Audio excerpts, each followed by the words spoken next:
I was standing in front of the refrigerator when I heard the sharp shout.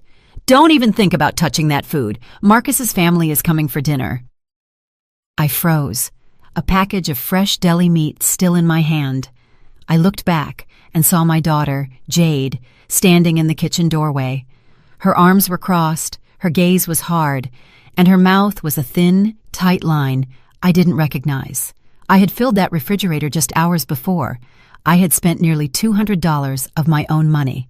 At 69, with knees that crackle every time I climb the stairs and a back that aches every morning when I get up, I had carried those heavy grocery bags from the car.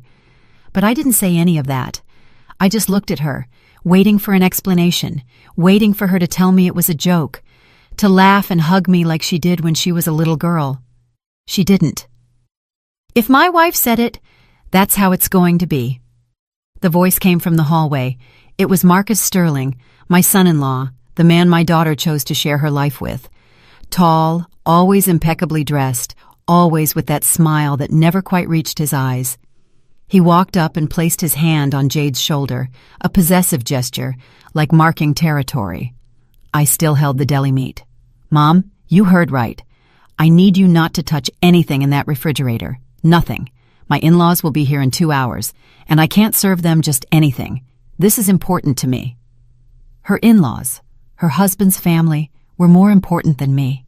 More important than the woman who gave birth to her, who fed her when she was a baby, who stayed up thousands of nights when she had a fever, who sold her own jewelry to pay for her business school tuition.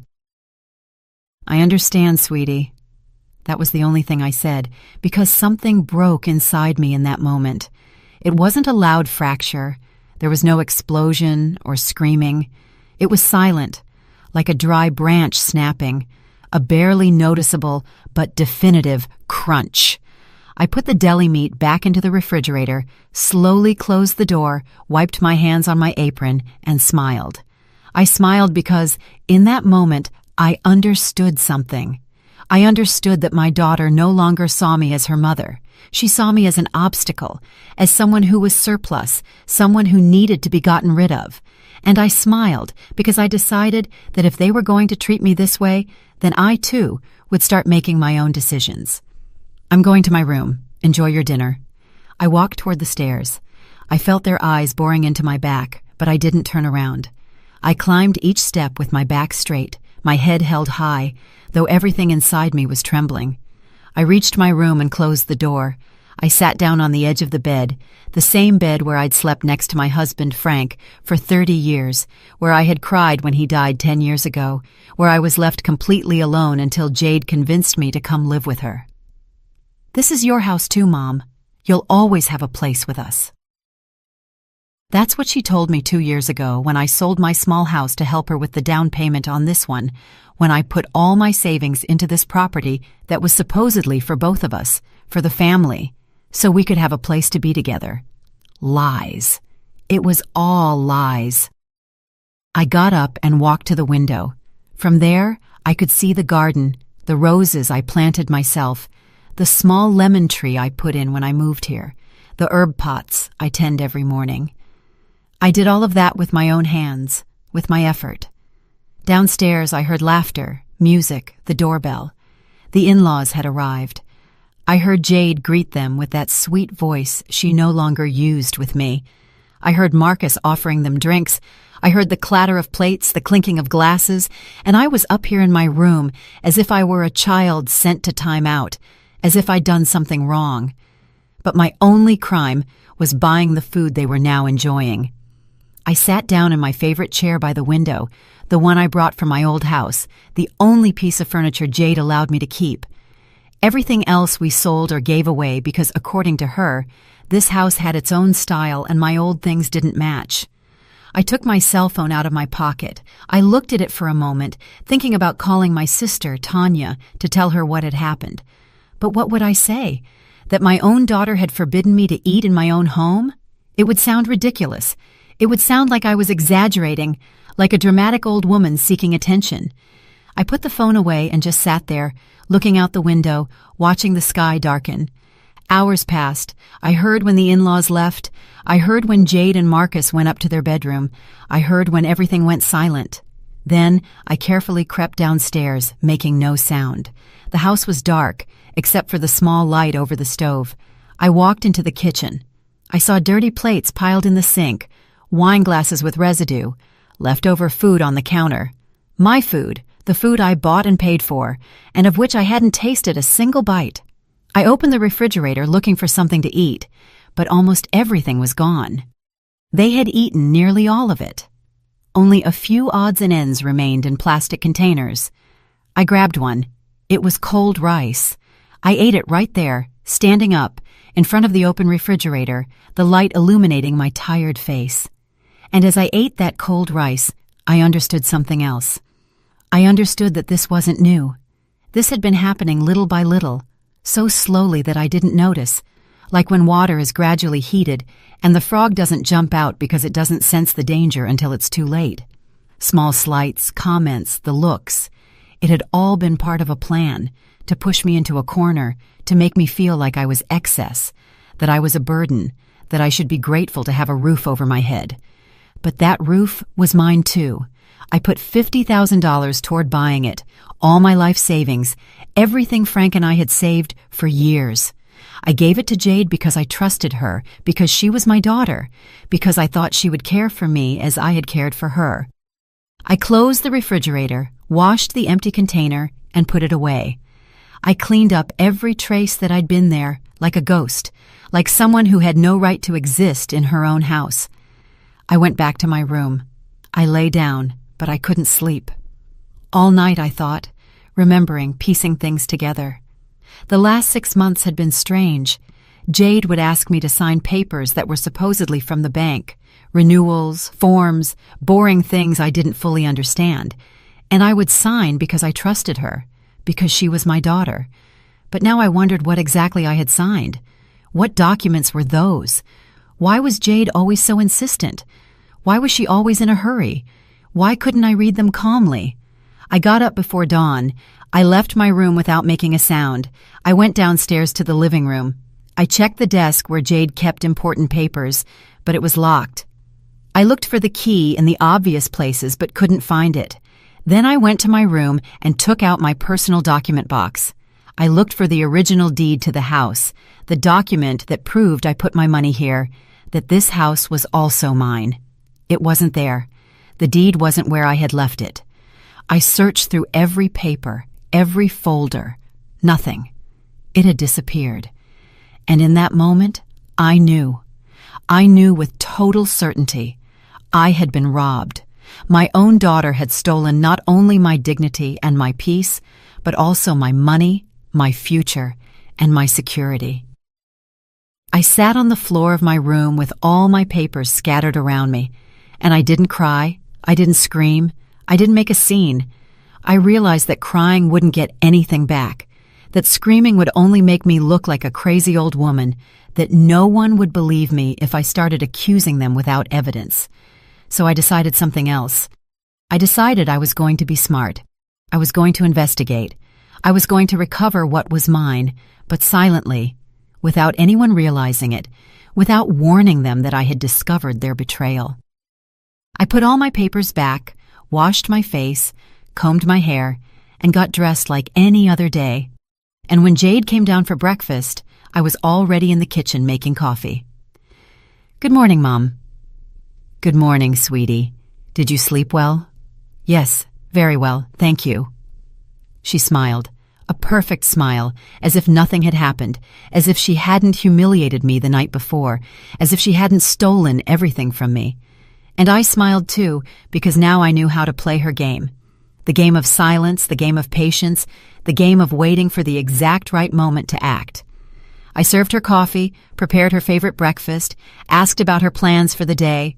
I acted like the perfect mother, the submissive woman she wanted me to be. But inside, I was already plotting.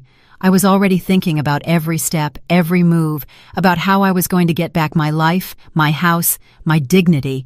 Because if I learned anything in 69 years, it's that revenge is a dish best served cold, very cold. and I had all the time in the world to prepare it. There are moments in life when you wonder at what exact point everything started to change, at what precise instant the person you loved turned into someone you don't recognize. I asked myself that question many times in the following days, and I always came to the same conclusion. It had all started much earlier than I wanted to admit. Jade was born when I was 26. It was a difficult pregnancy. I was on bed rest for the last 4 months. My husband Frank worked double shifts at the factory to make up for my absence from work. We were young. We had dreams. We had plans. And when she was born, everything seemed to make sense. She was a beautiful baby with big, dark eyes and a smile that lit up any room. I looked after her as if she were made of glass. I fed her, bathed her, and sang her the lullabies my own mother taught me. Frank adored her. He'd come home exhausted from work, but always found the energy to play with her, to make her laugh. I remember when she took her first steps. I was in the kitchen preparing dinner. She gripped the edge of the sofa and pushed herself forward.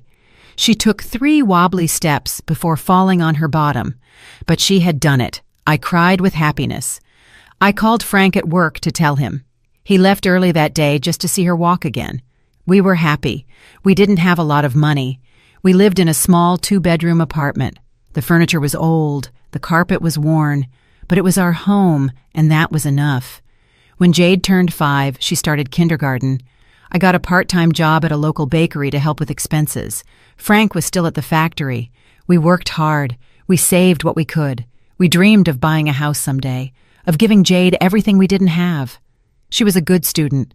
She brought home good grades, participated in school plays, had friends. She was a normal, happy child, or so I thought. Because now, when I look back, I see things I didn't see then. Small details I ignored because I didn't want to see problems where I believed there were none. Like when she was 8 and I asked her to share her toys with our neighbor's daughter. She refused, put all her toys in her room, and locked the door. I thought it was just a phase, that all children go through selfish stages. I talked to her. I explained the importance of sharing. She nodded, but she never shared her things. Or like when she was 12 and found $100 I had hidden in a drawer for emergencies. She asked if she could buy a dress she'd seen at the store. I told her no, that money was for something important. She got angry. She didn't talk to me for 3 days, and when she finally spoke to me again, it was as if nothing had happened. But the money had disappeared. I never found it, and she never mentioned it. I should have seen it then. I should have paid more attention. But I was so busy working, so tired at the end of the day, so focused on surviving, that I missed the signs. Frank died when Jade was 19, a massive heart attack while he was on the job. He collapsed in the middle of his shift. By the time he reached the hospital, it was too late. I got the call at 3 in the afternoon. My life split in two that day, a before and an after, a world with Frank and a world without him. Jade didn't cry at the funeral. That surprised me. She was serious, quiet, but dry-eyed. No tears. I asked her if she was okay. She said yes, that she was just processing everything, that she would cry later. But I never saw her cry for her father. The following years were difficult. Frank's life insurance was modest, enough to pay for the funeral and leave us a little savings. I kept working at the bakery, but now I also cleaned houses on weekends. I needed money for Jade's college. She wanted to study business administration. It was an expensive degree, but I was willing to do whatever it took. I sold Frank's tools. I sold his car. I sold some jewelry I had saved, all to pay the tuition, to buy her books, to give her money for transportation and food. I ate less. I wore the same clothes for years. I didn't buy anything unnecessary. Everything was for her. Everything. During college, Jade only came home when she needed money. She would call and say she had unexpected expenses, that she needed to pay for a project, that there was a special fee, and I gave her what she asked for, without questioning, without doubting, because she was my daughter, because I thought I was investing in her future. She graduated with honors. I was at the ceremony, proud, emotional, crying with happiness. It had been worth it. All the sacrifice had been worth it. Or so I thought. She quickly got a job at a large corporate firm with a good salary. She told me it was her turn to take care of me now, that she would repay everything I had done for her tenfold. And I believed her, because I wanted to believe her, because I needed to believe that my sacrifice had meant something. But the months passed and nothing changed. She kept asking for money for a course, for a business trip, for professional clothing, and I kept giving, because that was who I was, who I had always been, the one who gives, the one who sacrifices, the one who puts everyone else before herself. She met Marcus at work. She introduced him to me 6 months after they started dating. He was polite, well-dressed. He came from a family with money. He worked at the same place she did. He seemed like a good man, and I was happy for her.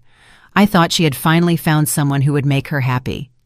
They got married the following year, a large wedding in an elegant ballroom with over 200 guests. I paid my share, $15,000 that I took from my savings. Jade said it was the least I could do, that the groom's family was paying much more, that she couldn't look bad. And I paid, even though those dollars represented years of work, years of sacrifice. At the wedding, she barely saw me. She was busy with her in-laws, with the important guests. She exchanged maybe 2 words with me. She introduced me as her mother and moved on, as if I were just a requirement, an obligation, something to check off the list. The first months of marriage they spent in a small apartment. I would visit on Sundays, bring food, clean up a little, help wherever I could, but I always felt like I was in the way, that I was an intrusion, that they would have preferred I didn't come. Then they started talking about buying a house. Marcus wanted something bigger, something in a better neighborhood, but they didn't have enough money for the down payment. They needed $50,000. And they looked at me. "Mom, you have savings, right? You could lend us the money for the house. We'll pay you back little by little, with interest if you want. Plus, you could live with us. You wouldn't have to be alone anymore. It would be perfect. A family again." Jade told me that, and I wanted to believe her. I wanted to believe that she was including me in her life, that she was giving me a place in her home, that she finally valued me. I sold my house, the small house Frank and I bought after years of saving, the house where we raised Jade, where we were happy. I sold it and gave her all the money, the full $50,000. She promised to put my name on the deed. She promised the house would be ours together, that I would have my own room, my own space, that I would always be welcome. And I signed everything they put in front of me because I trusted her, because she was my daughter.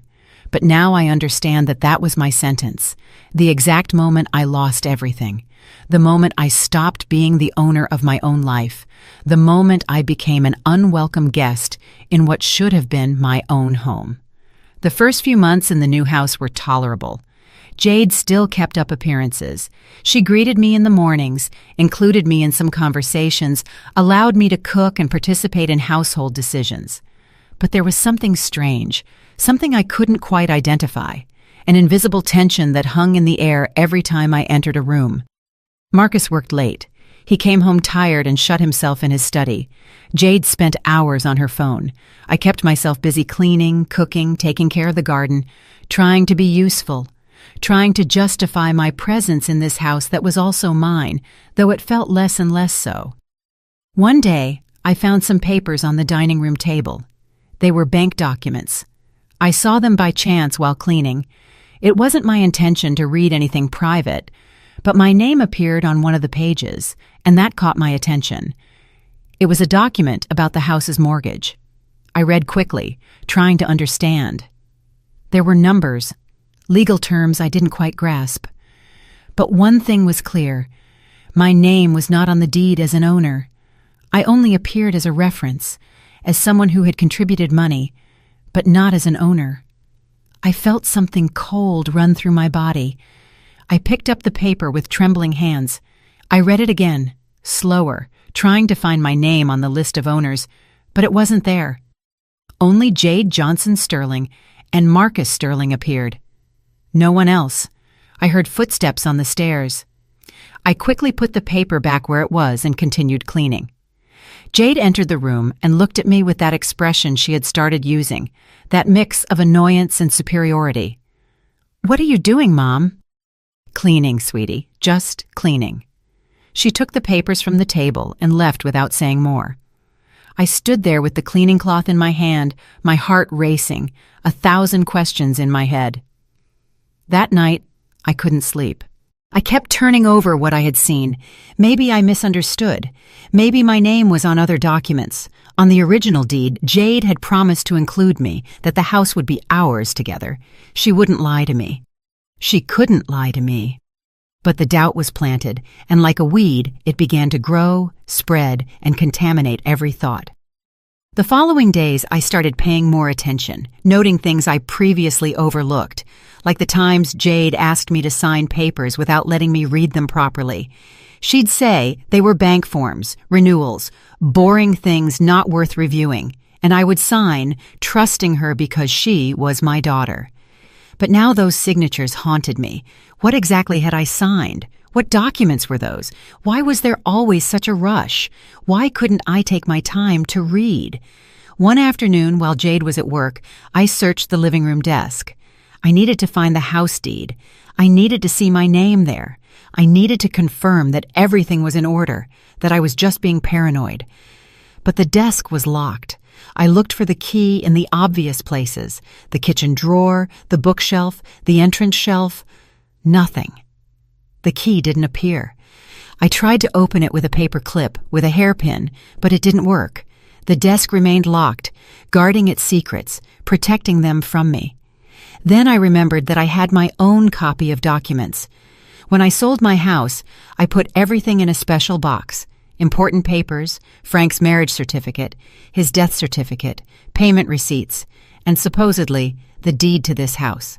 The proof that I had put my money here. I went up to my room. I pulled the box out from under my bed. I opened it with trembling hands. I searched through all the papers, checked every document, every folder, every envelope. The deed was not there. It simply wasn't where I had left it. In its place was a receipt, proof that I had transferred $50,000 to Jade's account, but nothing else. No document proving my ownership of the house. I sat on the floor with all the papers scattered around me, trying to remember when I last saw that deed, where I had put it, who else had access to my room. And then I understood. Jade had a key to my room. I had given it to her myself so she could come in to clean when I wasn't around, so she could use the bathroom if theirs was occupied. I never thought she would use it to rob me, but now it was obvious. She had entered, searched through my things, taken the only document that protected me, and had destroyed or hidden it, or whatever she did with it. I put all the papers back in the box, closed it, and hid it in a different place, in the back of my closet, behind old boxes where no one would think to look. That night, Jade came home late from work. She carried a bag from an expensive boutique. New clothes, shoes, things that cost hundreds of dollars. I watched her unpack everything in her room, tearing off tags, trying things on in front of the mirror, happy, carefree, and I thought about my $50,000, about how that money represented years of my life, years of work, of sacrifice, of getting up early and going to bed late, of eating little to save more, of not buying myself anything, of living with the bare minimum, all to have security, to have something of my own, not to be a burden to anyone. And now that money was paying for her expensive clothes, her comfortable life, her big house, while I had nothing. Only a room they could take away whenever they wanted. Only a place at a table where I was less and less welcome. I went down to the kitchen to make myself some tea. I needed to calm my nerves. I needed to think clearly. I put water on to boil. I took out my favorite mug, the one I brought from my old house. A simple white ceramic mug with hand-painted flowers. Frank gave it to me on our first anniversary. I was waiting for the water to boil when Marcus entered the kitchen. He looked at me in that way he had started to use, as if I were something that bothered him, as if my presence annoyed him. "Gloria, I need to talk to you." I turned toward him. I waited for him to continue. "Jade and I have been thinking.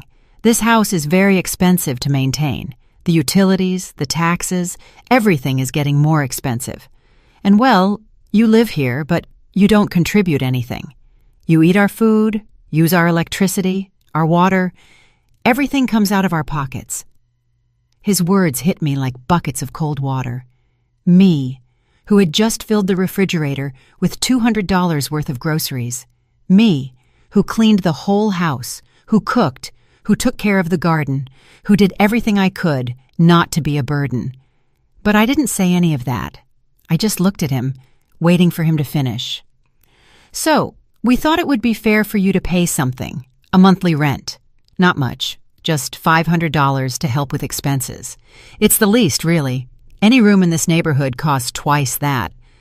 $500 to live in the house that I helped buy, in the house where I put all my money, in the house that was supposedly mine, too. Of course, Marcus, I'll think about it. There's not much to think about, Gloria. It starts next month. Jade will send you the details. He poured himself a glass of water. He drank it slowly, looking at me as if waiting for me to say something, to protest, to refuse. But I remained silent, motionless, my empty mug in my hands. When he left, I turned off the stove. I didn't want tea anymore. I didn't want anything. I just wanted to go to my room, lock myself in, and process everything that was happening. I climbed the stairs. Each step weighed more than the last. I entered my room, closed the door, sat on my bed, and for the first time in a long time, I let the tears come. I cried in silence, my face buried in my hands, my body trembling. I cried for my naivete, for my stupidity, for having trusted so much, for having given everything without protecting myself, for having believed that a mother's love was enough. But after a while, the tears dried up, and something else appeared in their place. Something cold, something hard, something I didn't know I had inside. Rage. But not the hot rage that makes you scream, the cold rage that makes you think, the rage that plans, the one that waits, the one that acts at the precise moment. I got up, washed my face, and looked at myself in the mirror. I saw a 69-year-old woman, tired, with wrinkles, with gray hair, but with wide-awake eyes, filled with determination. I wasn't going to stand idly by. I wasn't going to let them rob me like this. I wasn't going to let them treat me like trash. I had given too much. I had sacrificed too much. And now it was time to get back what was mine. The following days were strange. I continued to do everything as usual. I woke up early, prepared breakfast, cleaned the house, tended the garden, but something had changed inside me. I no longer did it with love. I did it with strategy. Every movement was calculated, every word measured, every smile fake. Jade didn't notice anything. Or maybe she didn't care. She went on with her life, her work, her outings, her shopping. She treated me like a piece of furniture, something that was there but that didn't deserve attention. And I let her think that because it suited me. I needed them to drop their guard. I started observing everything more carefully. Their schedules, their routines, when they left, when they returned, where they kept important things, what conversations they had when they thought I wasn't listening. One morning, while cleaning the living room, I found Jade's phone on the sofa. She had forgotten it while rushing out to work. I looked at it for a moment. I knew her password. I had seen her enter it hundreds of times. 4 simple numbers, her wedding date. I picked up the phone. I unlocked it. My hands were trembling, but my mind was clear. I went into her messages. I searched for conversations with Marcus, with her friends, with her in-laws. I read quickly, taking mental notes of everything. There was a chat with her friend Samantha. Recent messages. I read them, my heart pounding. I'm almost done getting my mom off the title. The lawyer says in 2 weeks everything will be settled. Finally, I'll be able to sell this house and buy something better without her being able to claim anything. The words hit me like a fist. I read the message again and again, trying to process what I was seeing. She hadn't just taken me off the deed. She planned to sell the house I helped buy, and purchase another one where I would have absolutely no right. I kept reading. There were more messages from weeks ago. My mom is so naive. She signs everything I put in front of her. She doesn't even read it. Now just one more document and we're done. Problem solved. Problem. I was a problem to her, her own mother, the woman who gave her life, who raised her, who sacrificed her entire life for her. I was just a problem that needed to be solved. I took photos of all the messages with my own phone. My hands were shaking so much that some came out blurry, but I took several of each one. I needed proof. I needed to document everything. There was another chat with someone named Keith Thompson, a name I didn't recognize. I opened the conversation. Ms. Sterling, as I mentioned last week, we have processed the documents you brought us. Your mother signed the waiver of rights to the property. Everything is in order. We just need her to sign one last paper, and the process will be complete. You can stop by the office whenever you like. A lawyer. She had gone to a lawyer. She had forged documents, made me sign my own condemnation, and I didn't even know it. I wrote down the lawyer's name, his phone number, the address of his office that appeared in the chat. Everything, every detail, every word. I continued checking. There were photos, scanned documents, copies of papers I had signed without reading them properly, contracts, waivers, assignments of rights, all there on her phone, like trophies of her betrayal. I took photos of everything, one by one, making sure they looked clear, that every word was legible. This was gold. This was what I needed to prove what they had done to me. I heard a car pull into the driveway. My heart stopped. I looked out the window. It was the neighbor. I kept checking the phone. I had little time. I didn't know when Jade would return. I found a folder labeled Mom Documents. I opened it. There were copies of my ID, my birth certificate, the deed to my old house, the transfer receipts for the money. Everything they needed to rob me was organized and filed there, like a criminal dossier. And then I saw something else. A recent document, a quote for a new house in another neighborhood, larger, more expensive, dated last week. They were already looking for where to move. They were already planning to leave me out on the street. I took photos of everything. Then I deleted the call and message history so she wouldn't know I had been on her phone. I left it exactly where I found it, in the same angle, the same position. I went up to my room, closed the door, sat on the bed, and connected my phone to my old laptop, the one I brought from my previous house. I transferred all the photos. I saved them in a hidden folder. I made copies on a USB drive I had stashed away. I couldn't risk losing that evidence. While transferring the files, I thought about everything I had seen, about how my own daughter had planned my destruction with such coldness, with such precision, as if I were just an obstacle in her path, something that needed to be removed to move forward. I finished saving everything. I hid the USB drive in a safe place inside a box of tampons in my bathroom. No one would look there, especially not Marcus. I went down to the kitchen, put water on to boil, and prepared my tea. My hands were no longer trembling. My mind was strangely calm. Now I knew exactly what I was fighting against. I knew how deep the betrayal was, and that gave me power, because knowledge is power, and I now had both. That afternoon, when Jade came home from work, she was frantic. She was desperately searching for something. "Mom, have you seen my phone?" "No, sweetie, where did you leave it?" "I don't know. I had it this morning, but I can't find it." I helped her look. We checked the living room, the kitchen, her bedroom. I acted concerned, supportive, like the perfect mother she thought I still was. "Here it is. It was between the sofa cushions." She picked it up with relief. She quickly checked her messages and calls. Everything seemed fine. She didn't suspect a thing. Why would she? I was just her naive mother, the foolish old woman who signed whatever was put in front of her. "Thanks, Mom." "You're welcome, sweetie." She went to her room. I stayed in the living room, looking out the window, watching the sky darken. But I no longer felt lost. I no longer felt like a victim. Now I knew exactly what to do. I spent the next few days investigating. I searched online for the lawyer, Keith Thompson. I found his website. His office was a 30-minute drive away. I read about the services he offered. Real estate, wills, contracts, exactly what Jade needed to rob me. I also looked up information about my rights, about what I could do if someone had tricked me into signing documents. I read legal articles, forums, testimonies of other people who had gone through similar situations. I took notes, saved links.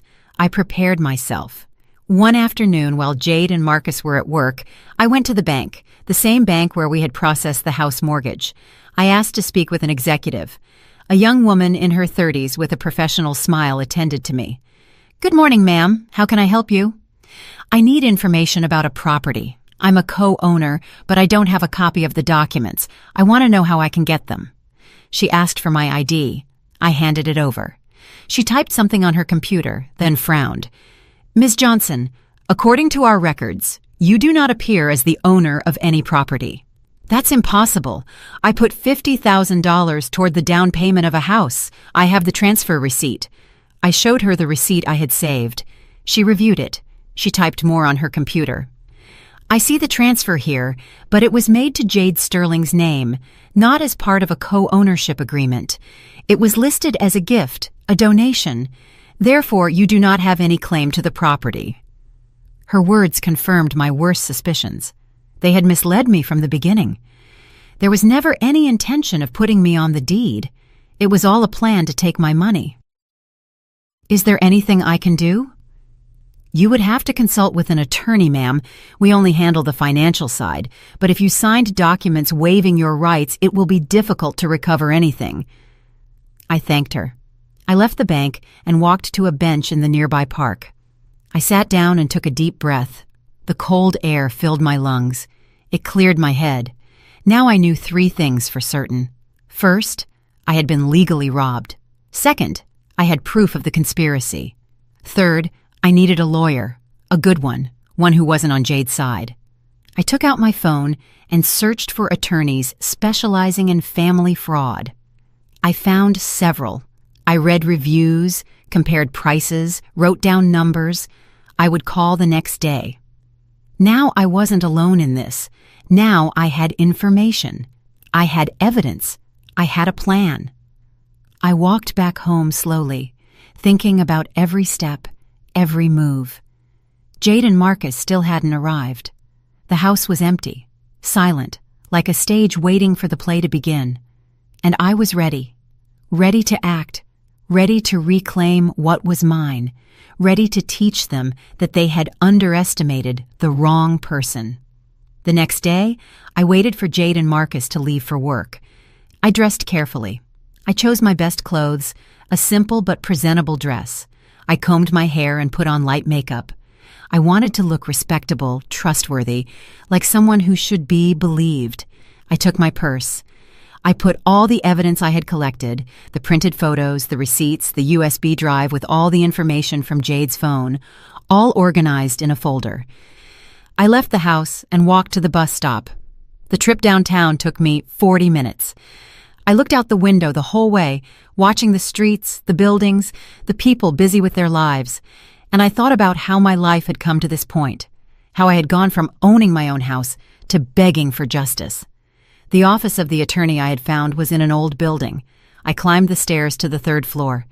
My knees protested with every step, but I kept going because this was important. This was my future. I knocked on the door. A secretary greeted me. I explained that I needed an urgent legal consultation.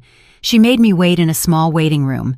There were old magazines on a table, cheap pictures on the walls, but the place looked clean, organized, professional.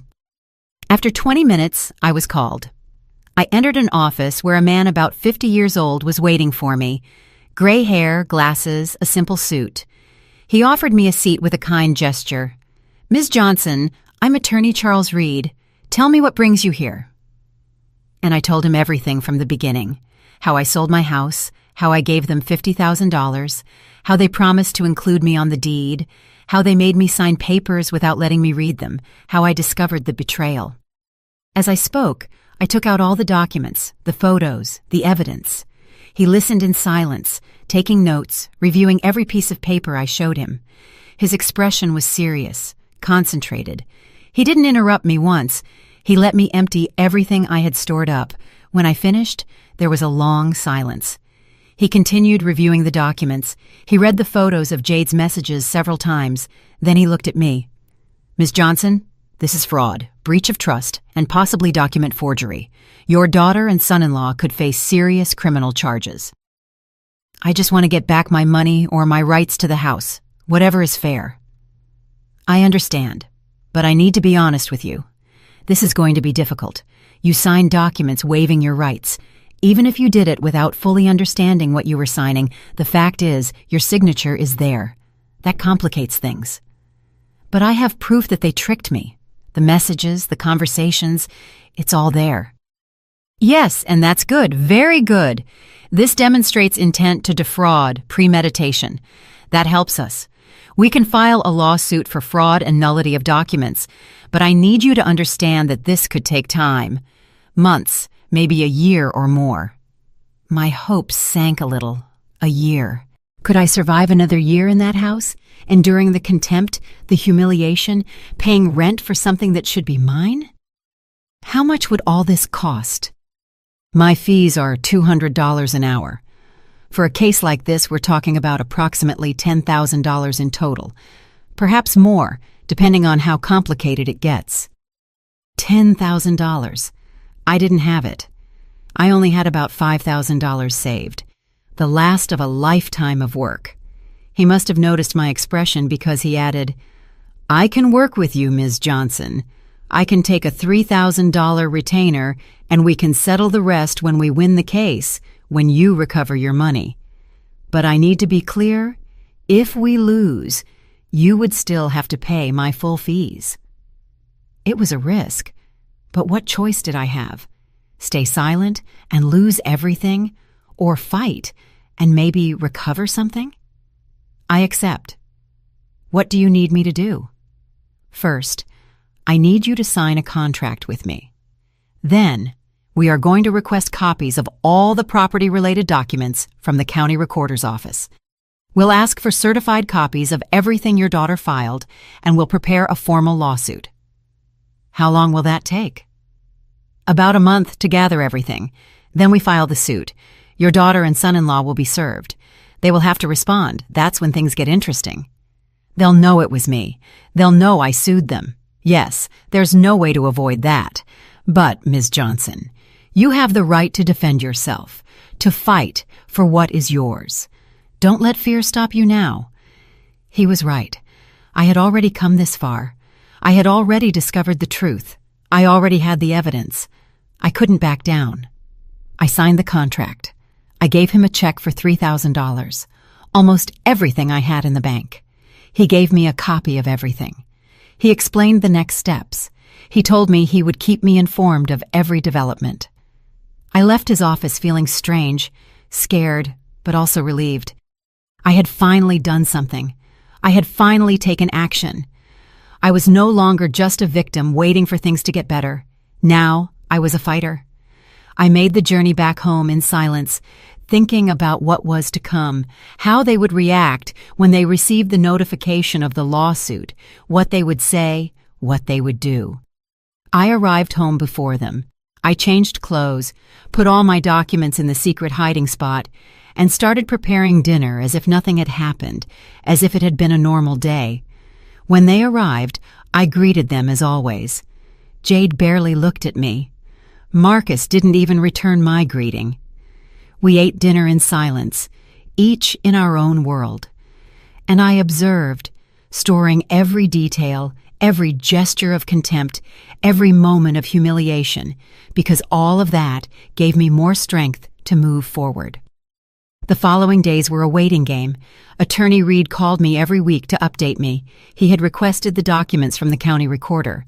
He was reviewing everything, preparing the legal strategy. He asked me for patience. Meanwhile, I kept documenting everything at home. Every time Jade treated me badly, every comment, every slight, I started carefully recording conversations on my phone without them realizing it. I didn't know if they would be legally useful, but I wanted to have everything recorded. One day, a certified envelope arrived in the mail. It was from the county recorder's office, documents the attorney had requested. I took it before anyone else saw it. I hid it in my room. That night, I opened it with trembling hands. Inside were copies of everything, the deed to the house, only with Jade's and Marcus's names, the documents I had signed, waiving rights I didn't even know I had. Everything was there in black and white, proof of my naivete, my stupidity, how they had used me. But there was also something else. Inconsistencies. Dates that didn't match. Signatures that looked different. The attorney had marked several points with sticky notes. "This is useful. We can use this. Possible forgery." I felt a spark of hope. Maybe there was a chance. Maybe I could win this. 3 more weeks passed. Attorney Reed scheduled a meeting at his office. When I arrived, he had everything prepared on his desk, a pile of organized papers, legal documents, the ready lawsuit. "Ms. Johnson, we are ready. I will file the lawsuit tomorrow. In 2 or 3 days, your daughter and son-in-law will receive the notification. I want you to be prepared for their reaction. It won't be pleasant." "I know, I'm ready." "I also need to warn you.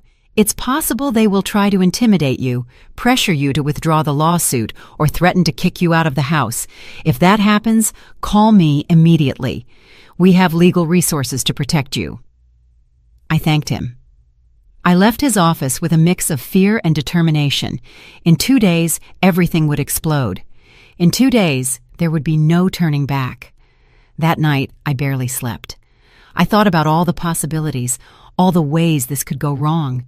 But I also thought about justice, about reclaiming my dignity, about showing them they couldn't just rob me and get away with it. The attorney filed the lawsuit on a Friday. He called me to confirm. "It's done, Ms. Johnson. Now we just wait." The weekend was eternal. Every time the doorbell rang, my heart raced. But nothing happened. Jade and Marcus continued their normal lives, oblivious to what was coming. On Monday morning, the mail carrier arrived and rang the bell. I opened the door. He had 2 certified envelopes, one for Jade Sterling, one for Marcus Sterling. Lawsuit for fraud and nullity of documents. I signed for them. I looked at the envelopes for a long moment. This was the moment, the point of no return. I could hide them, throw them away, pretend they never arrived, or I could leave them where Jade would find them and face the consequences. I left them on the dining room table in a visible spot where they couldn't be missed, and I went up to my room to wait, to prepare for the storm that was about to break. Jade arrived home from work at 6 in the evening. I heard her open the door.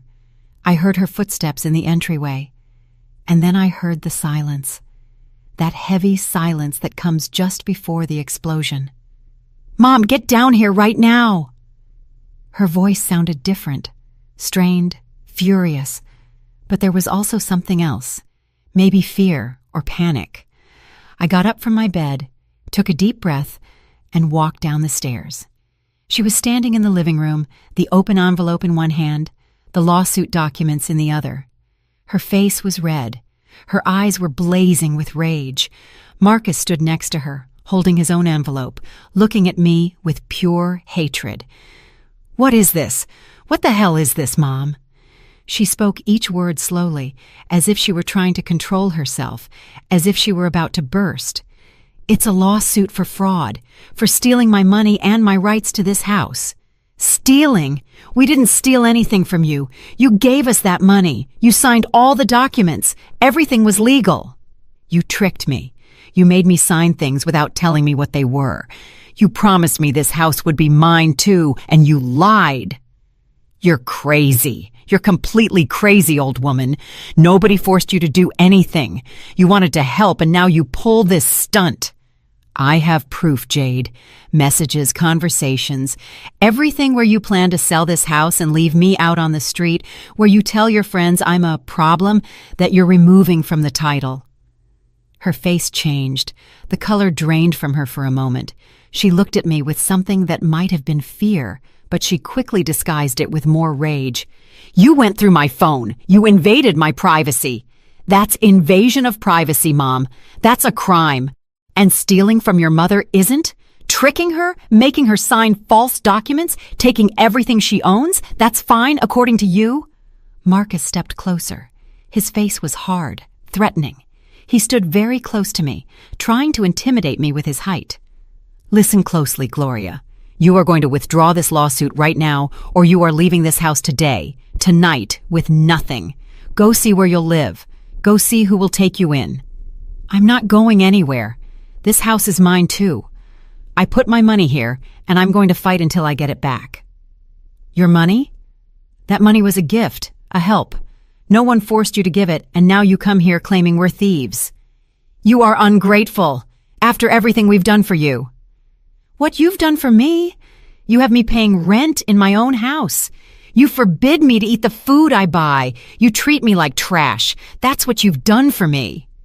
Jade laughed, a bitter, humorless laugh. You know what, Mom? Do whatever you want. Sue us. Fight all you want, but I'm warning you, you won't win. We have better lawyers than yours. We have money. We have time. And in the end, when you lose, you'll be left with nothing. No house, no money, no dignity. I have no dignity left. You took it from me. But I'm going to get back everything else, even if it's the last thing I do. Go to your room. I don't want to see you. You disgust me. Her words hurt, but I didn't show it. I kept my face straight, my back rigid, and I climbed the stairs without looking back. That night, I heard them call attorney Keith Thompson. I heard fragments of the conversation through the walls. They were scared, worried. The lawyer was telling them something they didn't like. I heard Jade scream and Marcus curse. I stayed awake late, listening, mentally documenting everything. This was just the beginning. I knew they would try something else, something worse, and I had to be prepared. The following days were tense. Jade and Marcus barely spoke to me. When they did, it was to insult me, to remind me that I was ungrateful, a traitor, a bad mother. But while they attacked me, I observed something interesting. Jade continued posting on her social media, photos at expensive restaurants, at spas, in clothing stores, smiling, posing, acting as if her life was perfect. Buying peace for my soul. Sometimes you have to step away from negativity to shine. That was one of her posts, with a photo of her drinking wine in an elegant setting. 120 likes. Comments from her friends telling her how strong she was, how inspiring, how brave. And I thought about the irony, how the negativity she mentioned was me, her mother, the woman who sacrificed everything for her. Now I was negativity to be avoided. But I kept watching.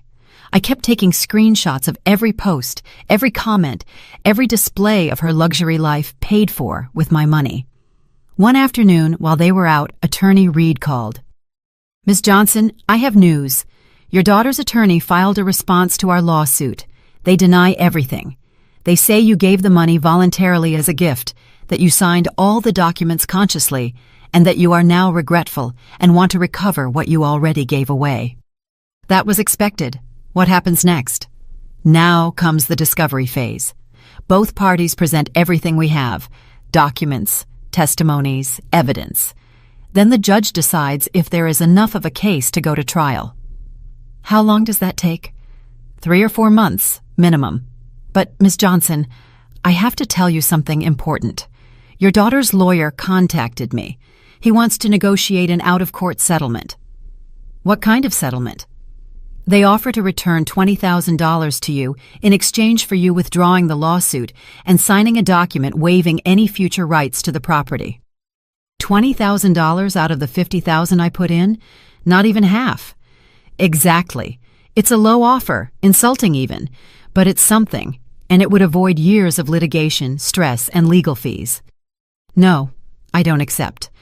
I want everything that belongs to me or my rights to the house. I will not accept less. I understand. I just wanted you to know there's an offer on the table. But if you want to move forward, we will continue. We will fight until the end. That's what I want. Until the end. I hung up feeling strong, determined. They thought they could buy my silence with crumbs, that they could offer me a fraction of what they stole, and I would gratefully accept. But they were wrong. That night during dinner, Jade mentioned the settlement as if it were casual conversation. Mom, our lawyer talked to yours. We offered you $20,000 to end all this. You should accept. It's what's best for everyone. I will not accept. I want what is mine. Nothing is yours, Mom. We already told you. That money was a gift, but we're being generous. We're offering you something you don't even have a right to receive. Then why are you offering it if you're so sure I have no right to anything? She fell silent. Marcus intervened. Because we want to end this circus. Because it's embarrassing. Because you're making a fool of yourself. Take the money and leave. find a place to live, and leave us in peace. I'm not leaving, and I won't accept less than I deserve." Jade threw her fork onto her plate. The noise echoed in the silence. "You are impossible. You are stubborn and selfish. You've been this way your whole life, always thinking only about yourself. You never cared about anyone else." Her words took my breath away. How could she say that? How could she twist everything that way? Me, who sacrificed my whole life, who gave everything, who never asked for anything in return, and now I was selfish for wanting to recover what they stole from me. I didn't answer. I got up from the table, put my plate away, and went up to my room, because I knew that if I stayed, I would say things I might regret, things that could be used against me. The following weeks were more of the same, them trying to pressure me, trying to make me drop the lawsuit, threatening to kick me out, to cut off utilities, to make my life miserable. And meanwhile, Jade continued on social media, posting about her perfect life, about how she had learned to set boundaries, to protect her mental peace, to distance herself from toxic people. I've learned I don't owe anyone anything, not even family. My mental health comes first, and if that means cutting ties, then ties are cut without guilt, without regrets. That post got 200 likes. Her friends commented on how proud they were of her, how strong, how mature. And I wondered if they knew the truth, if they knew the toxic person she was talking about was her mother, the woman who gave her life. But I kept going. I kept gathering evidence. I kept working with my attorney. I kept preparing for what was to come because I knew this wasn't over, that the worst was still ahead. And I was right. 3 months after filing the lawsuit, the date for the first court hearing arrived. Attorney Reed had prepared me for this moment. He explained what to expect, how to behave, what to say, and what not to say. But nothing could truly prepare me for what I felt when I saw my own daughter sitting on the other side of the courtroom. I arrived early. I dressed in my best clothes, a simple suit I had bought years ago for Frank's funeral. I carefully combed my hair. I wanted to look respectable, dignified, like someone who tells the truth. Jade arrived with Marcus and her lawyer, Keith Thompson. She wore an expensive dress, designer shoes, perfect makeup. She looked successful, professional, like the victim of a difficult mother, exactly the image she wanted to project. She didn't look at me once when she entered. She acted as if I were invisible, as if I didn't exist, and that hurt more than any insult. The judge entered. We all stood. He was an older man, about 60, with a serious face and thick glasses. He sat down and began to review the case documents. "All right, we are here for a lawsuit for fraud and nullity of documents. Ms. Gloria Johnson versus her daughter, Jade Sterling, and her son-in-law, Marcus Sterling. Attorney Reed, present your case." My attorney stood up. He spoke with a clear, firm voice. He explained how I had sold my house, how I gave $50,000 for the purchase of the new property, how they promised to include me on the deed, how they made me sign documents without properly explaining what they were, how I discovered they planned to sell the house without my knowledge. He presented the evidence, the messages I took from Jade's phone, the documents with inconsistencies, the transfer receipts, everything organized, clear, and compelling. The judge reviewed each document carefully. He took notes. He asked questions. Attorney Reed answered precisely, confidently. I began to feel hope. Then it was Attorney Thompson's turn. He stood up with a confident smile, with calculated movements, as if he already knew he was going to win. "Your Honor, this case is simple. Ms. Gloria Johnson decided to help her daughter with the purchase of a home. She did it voluntarily. No one forced her. She signed all the necessary documents with full awareness of what she was doing. Now she regrets it and wants to recover what she already gave away. That is not fraud. That is buyer's remorse." He presented documents signed by me, papers where I supposedly waived rights to the property. My signature was there, clear, undeniable. I felt dizzy seeing it because I didn't remember signing that. "Furthermore, Your Honor, Ms. Johnson has lived on the property without paying rent for 2 years. She has had all the benefits of living in a $500,000 home without contributing to the expenses, and now she has the audacity to sue her own benefactors. Benefactors. That word burned me, as if they had done me a favor, as if I were a beggar grateful for the crumbs they gave me. The judge raised his hand to silence him. Attorney Thompson, I am seeing text messages where your client clearly indicates that she is removing her mother from the title through deception, that she plans to sell the property without her knowledge. How do you explain that? Thompson didn't even flinch. Private conversations, Your Honor, obtained illegally. Ms. Johnson violated my client's privacy by going through her phone without permission. Those messages should not be admitted as evidence. They were obtained by a concerned mother who suspected she was being defrauded. There was no break-in, no theft. She simply checked a phone that was in her own house and found proof of a crime. The judge continued reviewing documents. He asked more questions of both sides. When it was my turn, I responded with a trembling but clear voice. I told my story, how I trusted my daughter, how they tricked me, how I discovered the truth. Jade also spoke with tears in her eyes, her voice breaking. She acted like the hurt daughter, the victim of a manipulative mother who is now trying to extort her. My mother has always been like this, Your Honor, always